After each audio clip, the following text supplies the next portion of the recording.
Hi everyone, welcome to the latest Metasoccer Manager YouTube episode. Today we are joined by MJ Gaming. This is the second attempt at this episode. We have already recorded, so everything you're hearing now is the second time at this conversation. Hi MJ, thanks for joining us. Hey, no problem. Happy to be here. Would you mind telling everyone a little bit about yourself, a bit of your background and whatever else? Yeah, so I'm MJ Gaming, and I have a website, mjinformatics.com. On that website, I try and present data behind some very popular play-to-earn games in order to help you get the most out of your buy-in for that game. So, for example, the biggest game that I have is on Zed Run, and I have a tool called Zedalytics on there. You plug in your horse name, and it's able to tell you basically what race distance you should be in, what entry fee you should be in, and give you a general idea of how your horse should perform. So the finish distributions across those many different distances and classes, in order to help you try and make, again, better decisions with your Zed horses. I also have some content around Footium and Riot Racers on there as well, and then a whole play to earn resources section where I post some of my favorite content creators, mostly from Zed, but some other games as well. You've stole all my stuff there, MJ. I was just about to talk about your content section because I've just been through it today and I couldn't believe the amount of videos that are on there. Zed Run, there's other stuff in there, really good. So, yeah, if anyone's interested, head over and check that out. I'll drop MJ's website in the bio of the video. But yeah, as you're saying there, MJ, you're obviously involved in a lot of games and you've got a lot of play to earn experience. Footium, Zed Run, etc. I guess they're your main ones currently. What do you think is the main use behind data within play to earn? What do you think the main benefits of it are for the users? Just hopefully getting at least a better return, not necessarily positive, Hmm. out of your buy-in. Give yourself a little edge when you're playing. Yep. That's the goal. That's what we try and set out to do when people review data. And I think for me personally, just the person that I am, it makes it more fun. It's one thing to go enter a race, watch it, awesome, you win, but then also to try and do your best to understand the why behind that. So I'm very driven by the why. Yeah, and I think that, like you say, that probably does add a bit of enjoyment for more people because then when you do get the win, you can say, I had more of an input into that victory. That's more of a personal little pat on the back to say, the decisions I made based on the data have come good and I've got another result. So your tagline on your Twitter is, I'll see if I can get it right first time this time. Data-driven content and tools to achieve peak performance and play to earn games. So I think you've just summarized that really well, actually. The fact that you're using the data to make sure that the teams you're entering, the horses you're entering, are all performing at their peak performance, which allows you to increase your returns to the highest possible amount. So for anyone that's interested, I guess this episode is going to be mainly around how data can be used, how data can be collected, and MJ is basically going to give us some tips and tricks on what he considers to be important, but also other things within the game which we could maybe use in terms of meta soccer and other play to earn games, which will help us improve our returns. Um, so in terms of collection, MJ, what what tools do you currently think are the most useful? If someone's just starting out, what tools would you recommend they should be using to, I guess, best record their data? I just start super simply. You can get super in the weeds with APIs and accessing data if the play to earn game offers that publicly. But really just start with Excel. Start with, Google Sheets and record on a macro level your performance. So, for example, in like a Metasoccer, when did I play? So you can track over a time period. So I really like recording dates. I don't think time will necessarily matter too much in Metasoccer, so maybe that's not as important. Hmm. But looking at dates, so you can look over time. What formations did you use, and the outcome of the game? I would just start there. Zed, what class did I enter in? What was my fee? What was my distance? Where did I place? So just start super, super high level, macro level. Get enough information in to kind of make some inferences build your own hypotheses, your own theories, and then to test those out, start to go deeper. So, for example, in Metasoccer, I find that by recording this high level data in Excel, I could see that when I run a 4-4-2, I give up on average half a goal less than when I run a 3-5-1. Yeah. And so, okay, why is that then? Is that personnel? Is it purely the formation? So then maybe kind of look into what are the factors that went into your team? Have the players been the same throughout? Okay. So maybe, yeah, that is that type of formation. How good were my opponents? Did I just play worse opponents for those formations? Yeah. So really, it's all about, again, going back to the why in the questions, but you can start super simply in Google Sheets or Excel.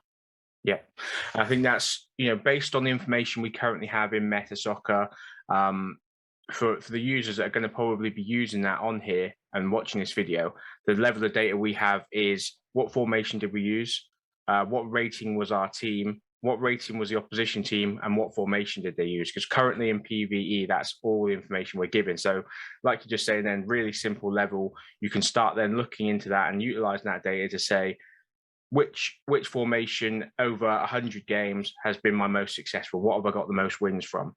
What formation has been my least successful? What rating, obviously, more times than not, is probably going to be your highest rated team is your most successful. But again, you might have a 53 rated team who happens to be better for, underlying stats within that play, the players within that team that are meaning that they perform better against same level opposition. So yeah, I think the main bit we can be doing now is looking for those trends, looking for that data. What's your personal opinion on utilizing the data? How would you like to visualize it when you're looking at it? Is it charts? Is it graphs? How do you normally go about referencing, win percentages, all the data you're collecting? How do you think it's best to visualize it and actually utilize it in the game? It really depends on the game that I'm using. So, for example, in Crypto Raiders, I have just a chart of all the different attributes and how much those affect certain abilities within the game. Yep. And that's pretty, high level. If I'm looking at data within, for example, a horse racing game, I might look at a line graph or a bar graph. Just visually, it becomes, when I deal with more data or a lot of data that can't be summed up pretty easily, I usually switch to some sort of visual just so you can get the takeaway from it a lot faster. Yeah. Okay. In something like a Metasoccer, I might start with just looking at, averages, simple data table, nothing too crazy. Yeah.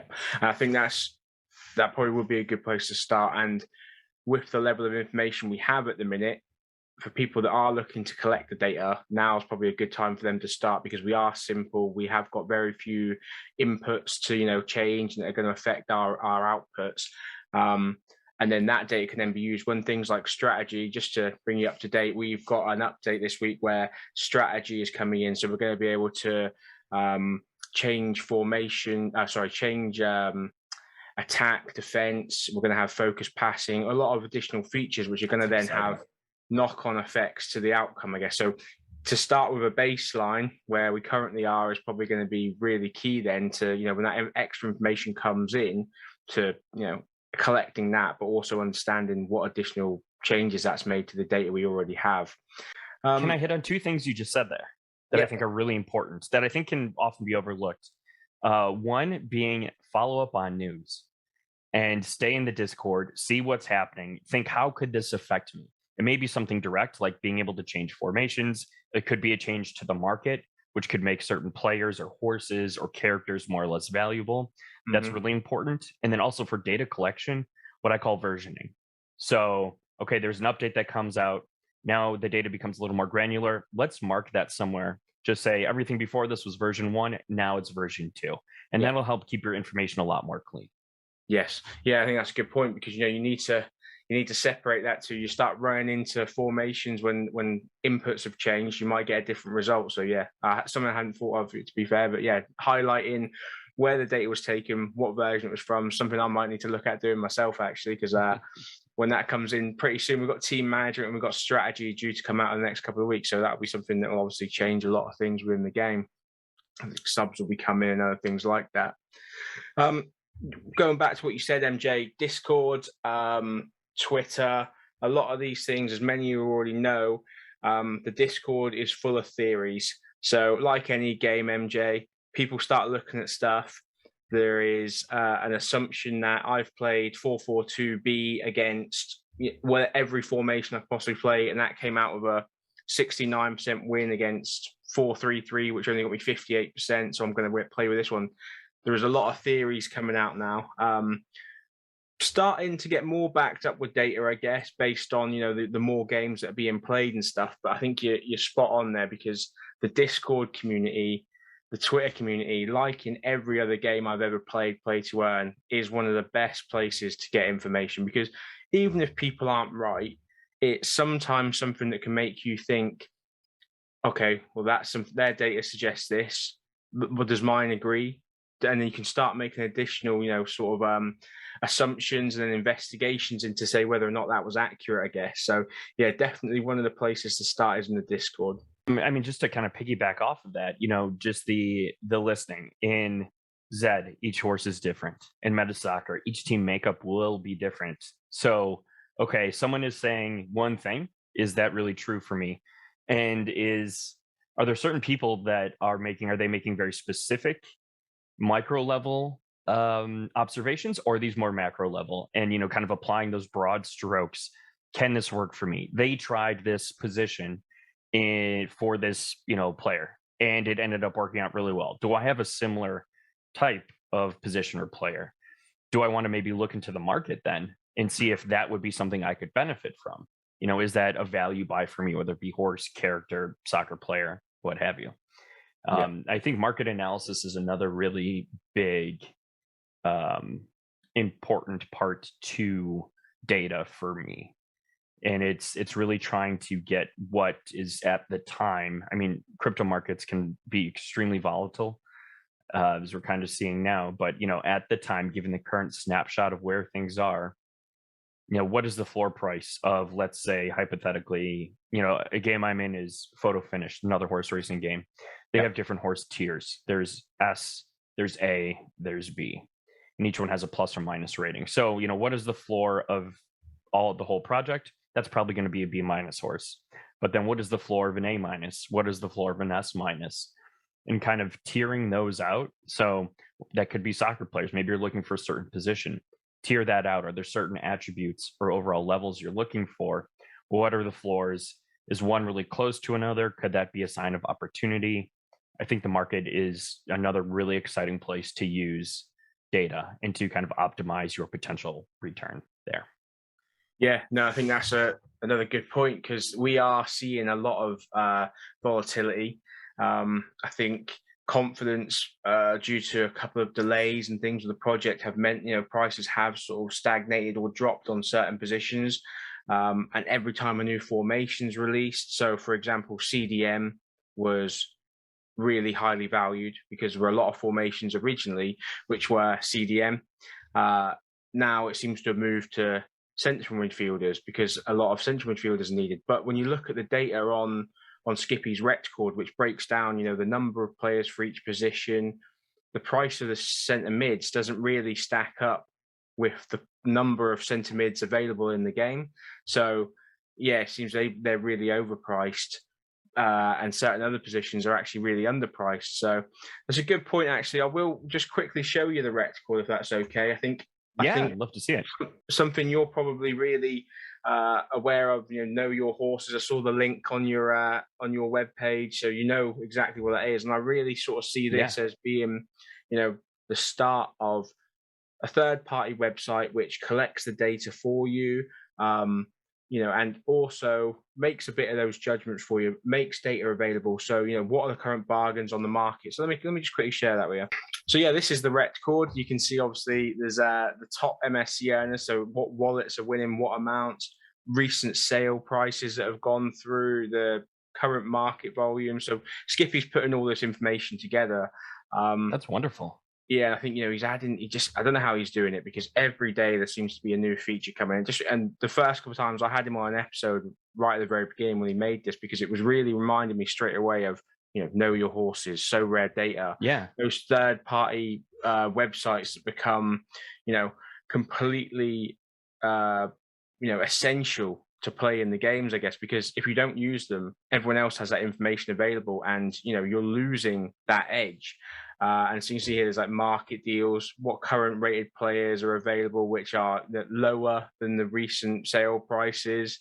And one of the other bits, which is really good that he's put together, this tool here, which is pretty much exactly what we're talking about, which is a third-party website, which allows you to collect that data already. So all my results are here, my team rating, my team formation, my opponent's rating, their formation, and where I played them, my MSC winnings, and the date it was taken. So this already allows everybody to export an Excel, which has all that information available. So yes, I mean, there's always going to be certain people, I think, who like to record the data themselves, have their own Excels. I think there's a few people like that in our Discord originally, but for me, this has done half the job for me. I've got rid of most of my Excels now. I'm purely using this, just because when you export the Excel, you get all of that information straight away. It's a really useful tool, I think, and obviously not really in depth like Know Your Horse and stuff, but the speed in which he's putting things on there is just ridiculous. I don't know how he's just one guy that's doing all this work and managing to get this website up and running, but he's doing a great job of it at the minute. It's very cool. Yeah. So MJ, what games are you looking forward to? What upcoming games? Good question. Photo Finish, another horse racing game, really excites me. I'm in the beta right now, having a lot of fun with that. Yeah. I'm excited. This is kind of a game. Through Knights of Degen, fan-controlled football next season. Super excited about that. I had a lot of fun with that. 2112.run. They have their version 2, hopefully coming out in a few weeks. That's going to be a roguelike deck builder with the cyberpunk theme. Cool. MPL is absolutely up on that list. I'm doing the mini games right now, trying to get my in-game token to maximize my players there. That's Martian Premier League. It's having a lot of fun with that. Super high production value there. Really, really great team behind it. Crypto Raiders is already out. And then Footium would be the last one. Is there any games which you are already sure they're going to be on your website and you're going to be using them, or are you still toying with it? I've got a handful of games right now that are currently offline. Right before this call, I was actually working on building something out. So we'll see if they make it on the site or not. I'll kind of keep my lips sealed on that for now. Yeah, but there are 2 or 3 games I'm working on right now. Yeah, that sounds good. Well, thanks, MJ. If you have enjoyed the episode, make sure to comment, and we'll get MJ back for a more in-depth discussion on what we can do to utilize the data more in depth and improve your performance even further. So I'm sure you'd be happy to come and do that for us, MJ, some point in the future. Absolutely. That's great. Absolutely. Well, thanks very much for joining us, MJ. Second time round, I think we've got it right. So hopefully this will be a good episode. Thanks, man. I appreciate it. Happy to come back anytime.